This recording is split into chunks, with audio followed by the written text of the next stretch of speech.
আজকের সাজেশনটা ঠিক এভাবেই তোমরা ব্যাগে করে নিয়ে যাবা, কারণ আজকের সাজেশন থেকে তোমাদের 100% কমন কিন্তু পরীক্ষাতে প্রশ্ন আসবে। তোমরা দেখতে পাচ্ছ যে এখানে কিন্তু পদার্থ বিজ্ঞানের সাজেশন নিয়ে আমি আসছি। এখানে মাত্র আমি 7টা অধ্যায় কিন্তু তোমাদের সিলেক্ট করে রাখছি। এই 7টা অধ্যায় পড়লেই কিন্তু তোমরা তোমরা হচ্ছে বোর্ড পরীক্ষাতে কিন্তু সবগুলো সিকিউ কিন্তু তোমরা লিখে আসতে পারবা। এবং এই 7টার বাহিরে যে অধ্যায়গুলো আছে অবশ্যই সেই অধ্যায়গুলো তোমাদের এমসিকিউ এবং শর্ট কোশ্চেনের জন্য পড়তে হবে।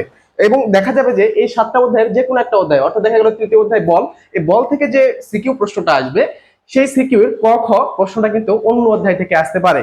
অর্থাৎ এই অধ্যায়গুলো যেগুলো দেওয়া আছে এগুলোর বাইরে থেকেও আসতে পারে, আবার এগুলো থেকেও আসতে পারে।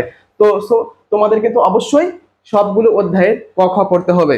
এবং আরেকটা বিষয় সেটা হচ্ছে তোমাদের এমসিকিউতে থাকবে 25 নাম্বার। এই 25 নাম্বারের জন্য অবশ্যই কিন্তু সবগুলো অধ্যায় তোমাকে পড়তে হবে। আর এখানে তোমরা দেখতে পাচ্ছ যে আমি 7টা অধ্যায় লিখে রাখছি। প্রথম অধ্যায়, দ্বিতীয় অধ্যায়, তৃতীয় অধ্যায়, চতুর্থ অধ্যায়, সপ্তম অধ্যায়, অষ্টম এবং দশম অধ্যায়।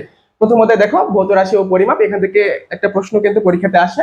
এবং গতি দ্বিতীয় অধ্যায়, তৃতীয় অধ্যায় হচ্ছে বল, চতুর্থ অধ্যায় কাজ ক্ষমতা ও শক্তি, এবং সপ্তম অধ্যায় তরঙ্গ ও শব্দ, অষ্টম অধ্যায় আলোর প্রতিফলন, দশম অধ্যায় হচ্ছে স্থির বিদ্যুৎ।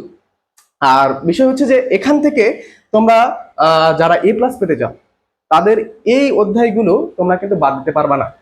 অর্থাৎ এই অধ্যায়গুলো তোমাকে কিন্তু কমপ্লিট করেই কিন্তু পরীক্ষার হলে যেতে হবে।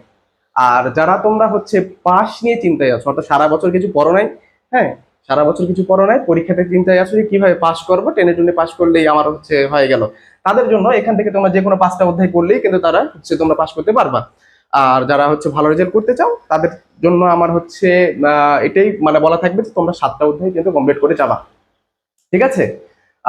আর বিষয় হচ্ছে যে এখানে তোমরা হচ্ছে কিন্তু পদার্থ বিজ্ঞান সাজেশন পাচ্ছ, এবং আমি হচ্ছে গতদিন হচ্ছে তোমাদের জীববিজ্ঞান সাজেশন দিয়েছি, এবং তারও আগে কিন্তু আমি রসায়ন সাজেশন দিয়েছি। তো তোমরা চেষ্টা করবা হচ্ছে সেই সাজেশন গুলো অবশ্যই ফলো করবা, সেগুলো হচ্ছে কমপ্লিট করার চেষ্টা করবা, তাহলে অবশ্যই তোমরা একটা ভালো ফলাফল করতে পারবা।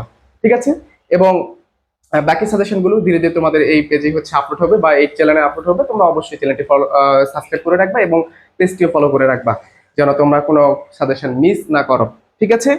তো সবাই ভালো থেকো, সুস্থ থেকো। আসসালামু আলাইকুম।